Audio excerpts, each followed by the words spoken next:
Dans cette vidéo explosive, nous plongeons profondément dans l'analyse des pratiques controversées de l'Église catholique romaine, guidée par les paroles du pasteur Gédéon. Le pape, figure centrale de cette institution, s'est érigé en autorité divine, mais est-il réellement un serviteur de Dieu? Ou bien est-il l'instrument du diable pour tromper des millions d'âmes? Vous découvrirez des vérités que la majorité du monde ignore, des fausses doctrines, des pratiques contraires à la parole de Dieu, jusqu'à la bénédiction du mariage homosexuel, comment l'Église catholique dévie-t-elle du véritable chemin tracé par Jésus-Christ? Cette vidéo dévoile une analyse jamais vue nulle part ailleurs, des révélations qui ouvriront les yeux de ceux qui cherchent la vérité. Sagesse profonde vous apporte une perspective authentique et percutante, fondée sur la Bible, pour exposer les mensonges cachés depuis des siècles. Pourquoi cette Église, fondée sur le mensonge, peut-elle enseigner la vérité? Comment pouvons-nous encore fermer les yeux face à ces tromperies? Soyez les premiers à entendre cette vérité incontestable. N'attendez plus, regardez jusqu'à la fin et partagez cette révélation puissante dans vos cercles pour libérer les âmes encore piégées. Abonnez-vous à Sagesse Profonde pour ne rien rater de nos prochaines vidéos et analyses percutantes. Si cette union n'est pas de Dieu, pourquoi la consacrer à l'Église? En réalité, ce n'est pas l'Église de Dieu. C'est une loge, une confrérie du diable. Abat les ennemis de Satan. Voilà l'une des vérités incontestables partagées par le pasteur Gédéon. Une Église véritable est fondée sur la parole de Dieu. Une Église qui s'éloigne de cette vérité ne peut être de Dieu. Ce que nous voyons aujourd'hui est inquiétant. Lorsque des institutions qui se réclament de la foi se détournent des enseignements bibliques fondamentaux, il est de notre devoir de poser des questions. Pourquoi consacrer des unions qui ne sont pas de Dieu? Comme l'a justement dit le pasteur Gédéon, une Église qui se permet de bénir ce que Dieu n'a pas ordonné ne suit pas la volonté divine, mais celle du diable. La Bible nous avertit avec clarté. L'homme quittera son père et sa mère et s'attachera à sa femme, et ils deviendront une seule chair. Genèse 2, verset 24. Ce passage nous rappelle que le mariage, dans les plans de Dieu, est une union sacrée entre un homme et une femme. C'est un modèle que Dieu lui-même a établi dès la création.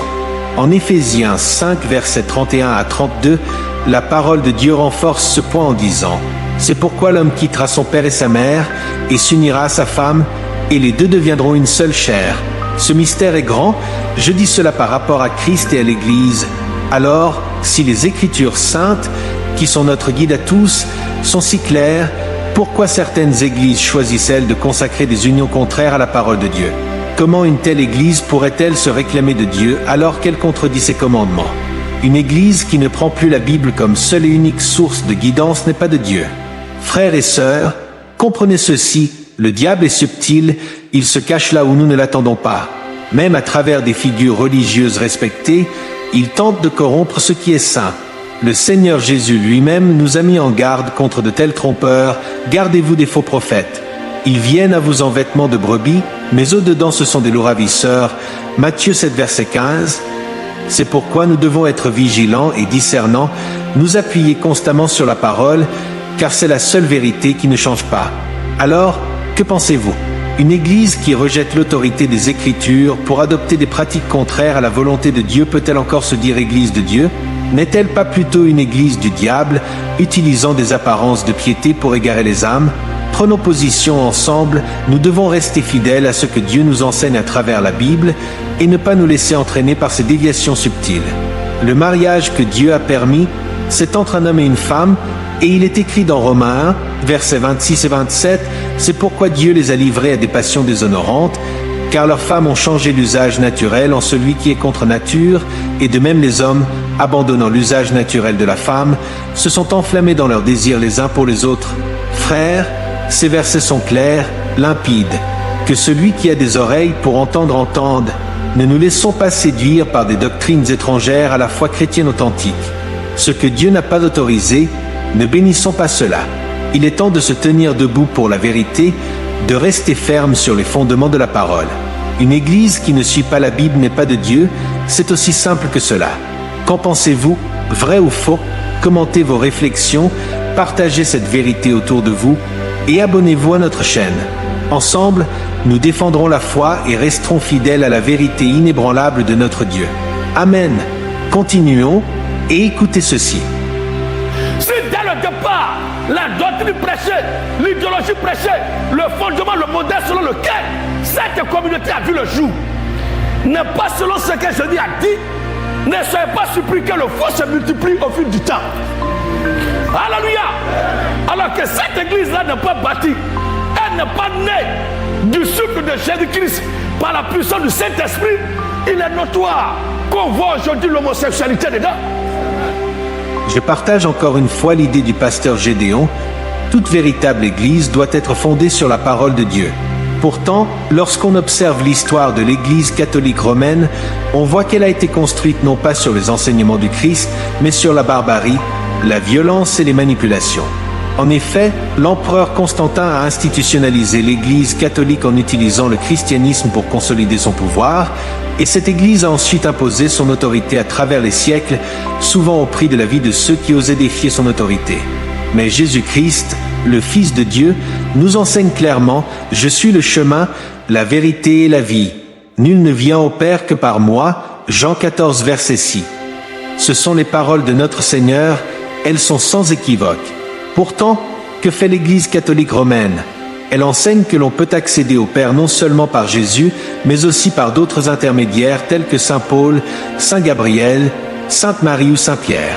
Ce faisant, elle semble remettre en question la vérité même de ce que Jésus nous a enseigné. Pensez-vous que le Christ, le Maître, aurait menti? Non, car la parole de Dieu est infaillible, et il est écrit en Psaume 119, 160, « La somme de ta parole est vérité, et toutes les lois de ta justice sont éternelles. » Ainsi, si une Église est fondée sur des enseignements qui contredisent directement les paroles de Jésus, comment peut-elle prétendre enseigner la vérité? Jésus est notre unique médiateur auprès du Père. En 1 Timothée 2, verset 5, il est écrit « Car il y a un seul Dieu, et aussi un seul médiateur entre Dieu et les hommes, Jésus-Christ homme. L'Église catholique, en glorifiant d'autres saints comme des médiateurs, dévie de cette vérité fondamentale. » Et que dire des tragédies qu'elle a infligées au monde? Les croisades, l'Inquisition et la persécution de ceux qui cherchaient à suivre la vraie lumière de l'Évangile sont des exemples clairs que cette Église a souvent utilisé la violence plutôt que la vérité pour établir son autorité. Des millions de personnes ont perdu la vie pour avoir osé remettre en cause la doctrine imposée. Le sang des martyrs crie encore aujourd'hui. Comme l'a dit Jésus en Matthieu 7, verset 16, « Vous les reconnaîtrez à leurs fruits. Cueillez-on des raisins sur des épines ou des figues sur des chardons? Les fruits de cette Église sont remplis de violence, d'abus et de tromperie. Si au départ, comme le dit pasteur Gédéon, cette Église prêchait de faux enseignements, des mensonges et une fausse doctrine, il n'est donc pas surprenant que l'on voit aujourd'hui l'acceptation de pratiques qui ne sont pas de Dieu, comme l'homosexualité. Car toute déviation de la vérité conduit inévitablement à l'erreur, et cela est une preuve que cette Église n'a jamais été fondée sur la parole vivante de Dieu. La Bible est claire sur ce qu'est le mariage aux yeux de Dieu. En Genèse 1, versets 27 à 28, il est écrit « Dieu créa l'homme à son image, il le créa à l'image de Dieu, il créa l'homme et la femme. Dieu les bénit, et Dieu leur dit « Soyez féconds, multipliez, remplissez la terre. » Dieu a béni l'union entre l'homme et la femme, et c'est le seul type de mariage que Dieu reconnaît. Or, lorsque l'Église catholique romaine s'éloigne de ses fondements pour bénir des unions contraires à la volonté divine, elle montre qu'elle est davantage guidée par les idées du monde que par la parole de Dieu. Alors, posez-vous cette question cruciale, l'Église catholique romaine est-elle vraiment fondée sur la vérité? Si elle enseigne des doctrines qui contredisent la Bible, peut-elle vraiment être un phare de vérité pour les croyants? Non. Comment une Église qui n'est pas fondée sur la vérité pourrait-elle enseigner la vérité? En tant que croyants, nous devons rester ancrés dans la parole de Dieu, qui est notre seule autorité. Je vous encourage à réfléchir à cela et à revenir à la simplicité de l'Évangile, qui nous enseigne que Jésus-Christ seul est le chemin vers Dieu. Commentez vos réflexions, partagez cette vérité et surtout, abonnez-vous pour ne rien manquer de nos prochaines vidéos qui continueront de dévoiler la véritable lumière de l'Évangile. Écoutez attentivement encore. Le pape se fait passer pour l'hyper-homme. Pour lui, la parole, c'est Dieu qui a parlé. C'est un plaisantin. Parce qu'il dit des choses que Jésus n'a pas dit. C'est ceux qui ne sont pas de Dieu là qui vont prendre ce qu'il dit là et qui vont croire que c'est un homme de Dieu. Il a dit ce qu'il est.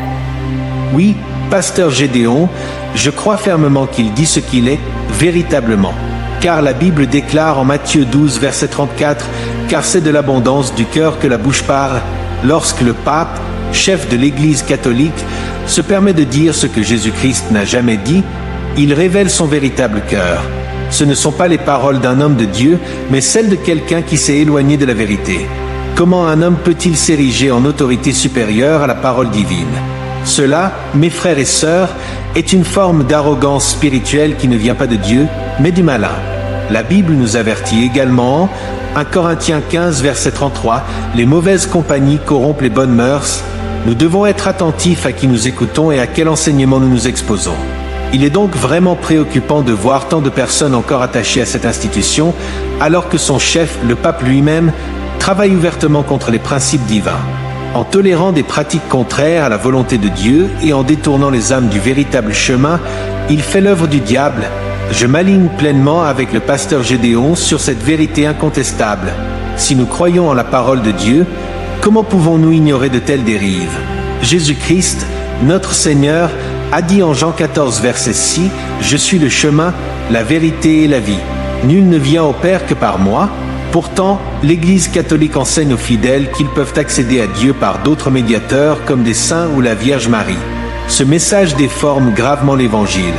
Il détourne les gens de Jésus-Christ, qui est le seul médiateur entre Dieu et les hommes, 1 Timothée 2, verset 5. Une telle tromperie ne peut venir que de l'ennemi des âmes, le diable lui-même. Pensez-y, frères et sœurs, le pape, en personne, est-il vraiment un représentant de Dieu si ses enseignements contredisent directement la parole de Dieu? Non, il sert un autre maître. C'est pour cela qu'il est crucial d'ouvrir les yeux et de fuir cette tromperie avant qu'il ne soit trop tard. Le Seigneur Jésus-Christ revient bientôt et il nous a prévenu dans Matthieu 24, verset 24, qu'il y aura de faux prophètes qui séduiront même les élus, si possible. Nous devons rester vigilants et alignés sur la vérité biblique, car c'est seulement en Jésus-Christ que nous trouvons la vérité et la vie éternelle. Je vous pose la question, pensez-vous que le pasteur Gédéon a tort en révélant ces vérités? Ou bien reconnaissez-vous que ces enseignements erronés doivent être exposés pour ce qu'ils sont? Nous devons partager ce message de vérité partout, dans vos groupes, vos familles, car beaucoup d'enfants de Dieu sont encore piégés dans ce mensonge. Il est temps de se détourner des fausses doctrines et de revenir au seul vrai guide, Jésus-Christ. Le temps est court, mes frères et sœurs. Le retour de notre Seigneur est proche. Ne soyons pas pris au piège des fausses églises et des fausses doctrines. Prenons position pour la vérité et partageons cette vérité avec force et conviction. Que Dieu vous bénisse abondamment. N'oubliez surtout pas de vous abonner à notre chaîne pour ne manquer aucune des révélations à venir. Partagez ce message partout où vous le pouvez, car la vérité doit être entendue et proclamée